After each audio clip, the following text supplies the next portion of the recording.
Being a farmer is kind of, we're constantly challenged and always troubleshooting and trying to solve myriad of problems that we encounter.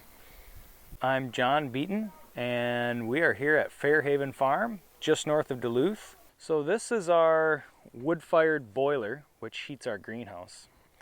And we kept having an increase in demand for our starter plants. And so it came time to erect a new greenhouse and set up a new greenhouse. And right from the get-go, I did not want to be dependent on propane and the fluctuating price of propane and having to deal with the trucks to come to fill up the tank and all this kind of stuff. And I also wanted to kind of be a bit more sustainable and use some resources that I have on site. And so I set out to kind of design a system that would heat a greenhouse using a wood-fired boiler, which would traditionally be used just to heat your home or heat a shop. And so I was able to find this unit, which can deliver about 250,000 BTUs. And basically this thing heats up a reservoir of about 200 gallons of water and delivers that hot water into the greenhouse.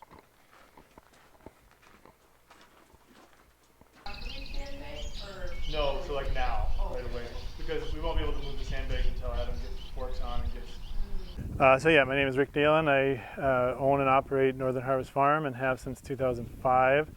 So this is our 2021 is our 17th growing season.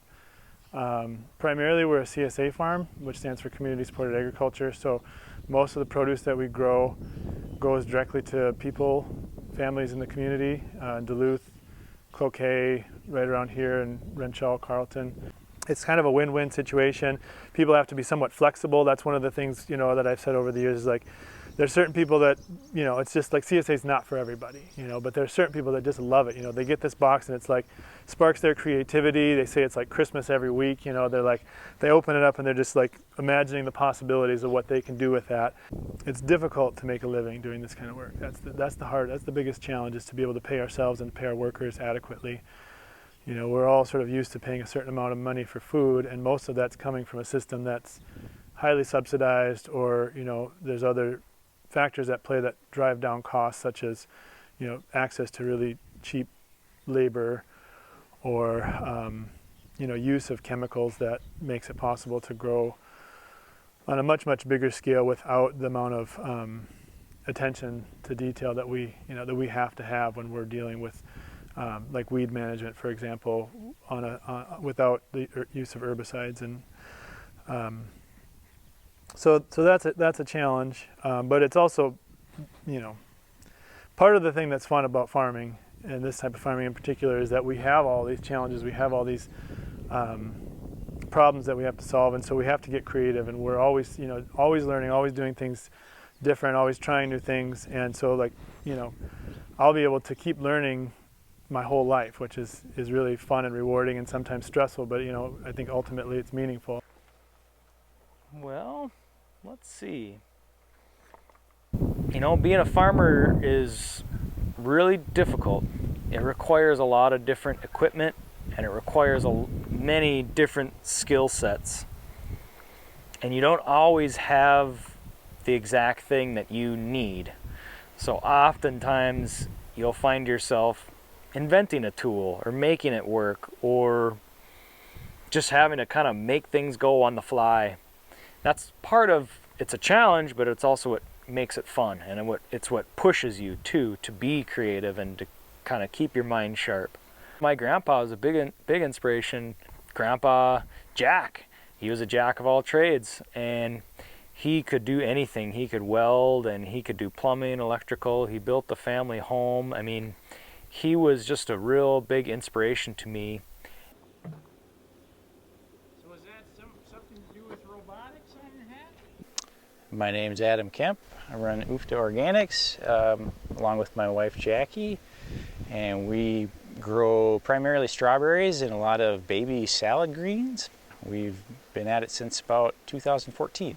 Coming up with good solutions is always very satisfying, and kind of the restraints of figuring out a way to do things quickly and effectively and usually come up with cheap solutions. Those are all fun challenges, and it's something that I enjoy quite a bit. I mean, it's always nice when you can come up with solutions that are, you know, with materials you might have on the farm or things that you already have around you. It's always nice when you can come up with like a really eloquent, simple solution to something, especially if it means that it's a solution that you can easily explain to someone else, or, you know, somebody that might be working for you on the farm can take the reins and be in charge of running whatever solution you have, you know.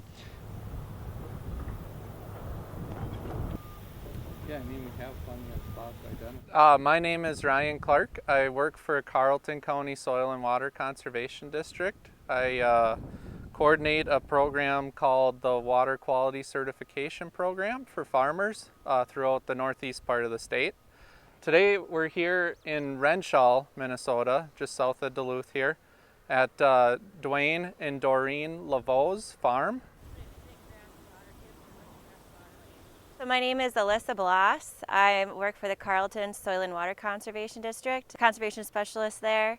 And if you're not familiar with what a soil and water district is, we're just our own local government unit. So it's really great that we're kind of one of the only organizations that can work with landowners, boots on the ground conservation, help them install practices. So cover crops, shoreline restorations, help them work on invasive species removal, pollinator pockets, prairie restorations. Really any kind of practice that helps benefit our soil, water, and habitat, we can help landowners do those kinds of projects.